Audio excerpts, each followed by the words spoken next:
Namaskar and welcome back to ICEP Iluno, India's hub for legal insight and constitutional analysis.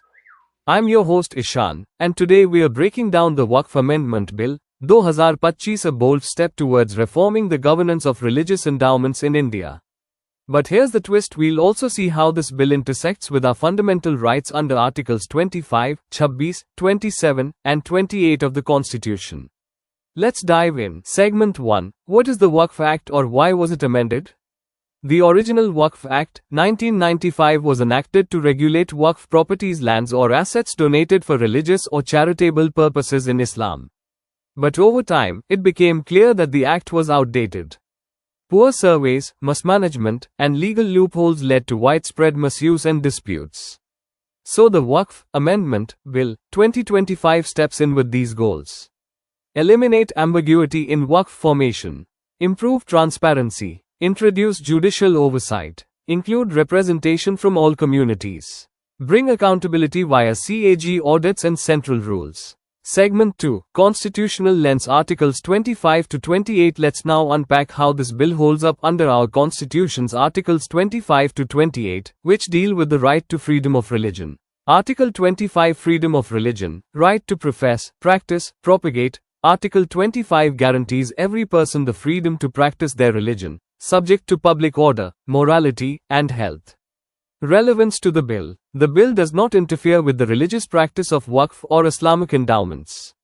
It preserves the right to endow property for religious or charitable use but ensures that only legitimate, owned, and lawfully declared properties are considered Waqf. Misuse of Section 40 in the older Act, where private properties were declared Waqf, infringed on others' property rights and indirectly hampered religious freedom of non-donors. The amendment corrects this. Article 26, freedom to manage religious affairs. Article 26 allows religious denominations to manage their own affairs in matters of religion. Relevance to the bill. The Waqf board still exists, and the community retains control. However, the state's role is supervisory, ensuring compliance with secular laws and protecting public interest.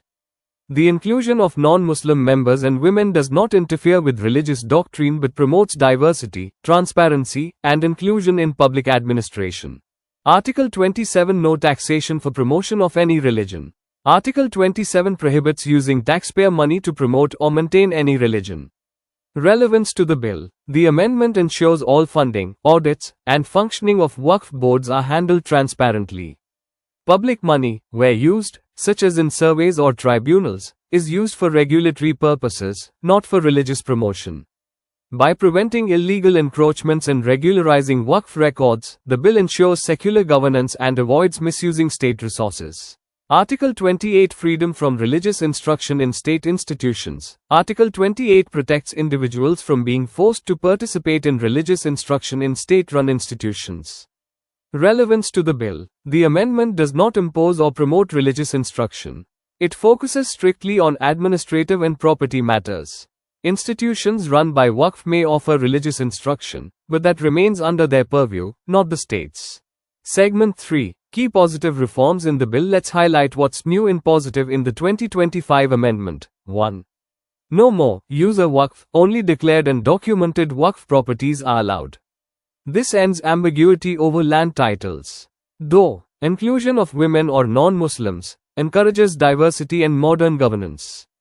3. Empowered surveys by district collectors, streamlines the registration process and improves coordination with the Revenue Department.